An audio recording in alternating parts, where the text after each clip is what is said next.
we've got a lot to talk about today. Right. Ask the Culpeppers, and we are the Culpeppers. Last I checked. Quick shout out to our sponsors. Derek, tell them about it. Yes, good shout out to our sponsor at the Baby Spy Digital Global Parenting Magazine, and offering parenting tips and advice to people all over the world. All over the globe. And a quick shout out to our t-shirt sponsor for this episode.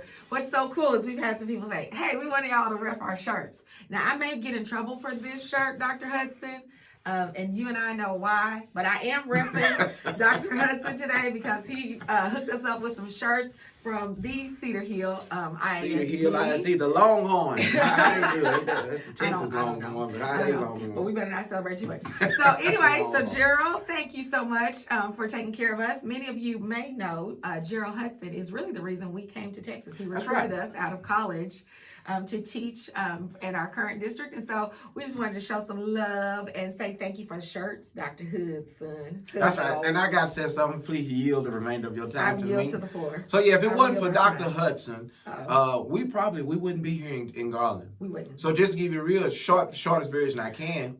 Okay, you've got 30 seconds. 30 seconds. 30 seconds. And so Dr. Hudson, along with the late Garland Nichols, came to East Central University 2 years in a row to recruit teachers.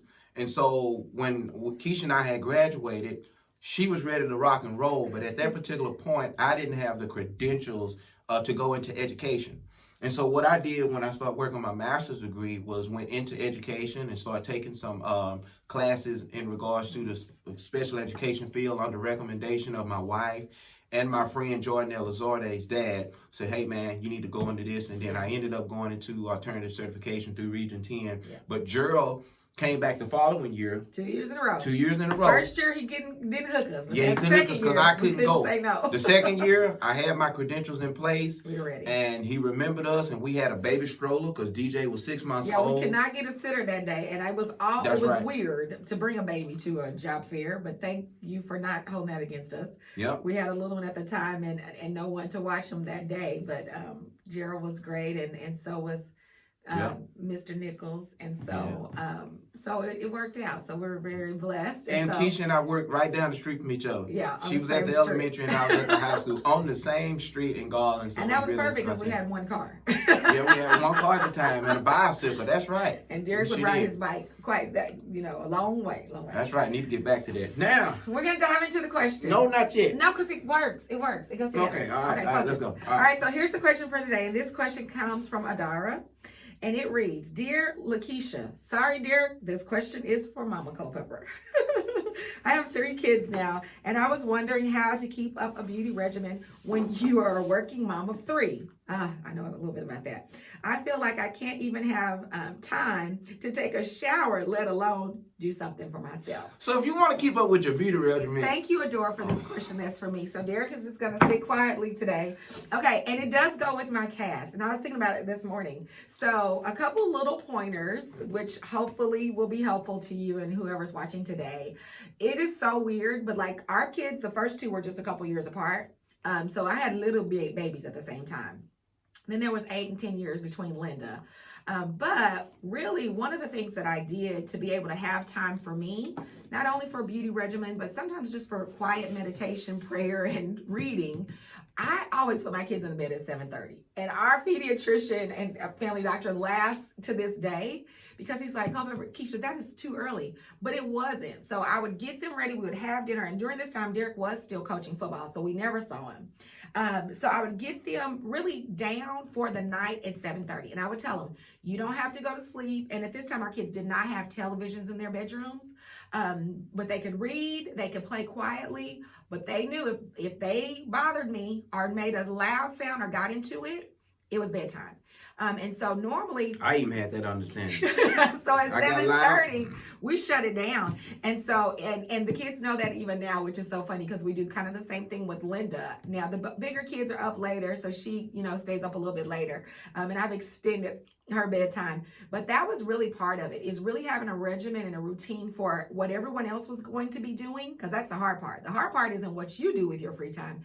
It's what everyone around you has to do so that you can have free time. And so so they knew exactly what the expectation was, and that it was quiet game time, quiet read a book time, quiet look at the ceiling, draw a picture, whatever it is, do not bother mom. 7:30, we're shutting it down.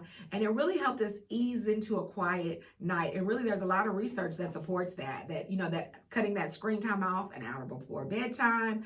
So we can blame it on that and say it's technology. We got to shut them down early. But that gave me that time in the evening. I'll also say this, I wake up very, very early in the morning. So like this morning, my alarm went off at 4:30. I was at the gym right around 5. So I'm an early riser too, but putting them down early means I can go down early, which means I can get up earlier. And so that's part of it. And then keep it simple. Like I don't do a whole lot of stuff in getting ready in the morning, thank God. Because I learned today and was texting friends this morning, you need a thumb to work a flat iron. Like, so I was trying to flat iron my hair and do makeup. And so I do have a nice little addition, this cute cast, which I did get in black so that I could accent it with silver because I thought that would be jazzy. Right. But it is important truly to have a regimen, have a schedule. What was funny, like I said, is this morning, the importance of my regimen being very simple came in handy. Simple foundation. I may do eyeshadow or eyeliner. I may not, I just kind of go back and forth, but I don't do a whole lot of anything. I try to keep my hair simple. Most of the time I wear it natural. So less to me is more because I want to be able to really get ready in a pinch in 5 minutes or less. When it comes to this part, quick 3-minute shower in and out. Our kids call it a camp shower because they go to summer camp and you only get 3 minutes. But so a simple regimen and a clear routine that shuts down the house and gets everybody on the same page is key. Is key. And like I said, and Derek is supportive and he just kind of goes along with whatever we're doing. I help. He's gonna help me. I make sure I'm in bed at 7. He doesn't know that. That's not true. He doesn't know that, but he's gonna help me flat iron my hair this morning. Oh yeah, I know, because I'm here to help. So I was able to put this down a little bit, but this whole back, if you could see the back, you'd be like, "Ooh, Lord, she needs to do something back there." So as always, we appreciate you tuning in. So people want to know what happened, and we have like a minute left. I fell down the stairs. My sweet husband was sleeping. It was about midnight. Dawn? He was sleeping, and I sleep very light. And so it woke me up. I heard a noise because, we had little babies for so long. But so I went upstairs to see what was going on. Linda's TV was on, which meant she was up watching TV, which she wasn't supposed to be doing, but that's a whole nother issue. So turned off the TV. DJ was awake, which is normal because he's up all night. Got him to settle down for bed, but I really thank God he was awake because as I was coming down the stairs, I missed the last 2 or 3 stairs, however many. And then I fell. So I came down on my left knee and my right wrist.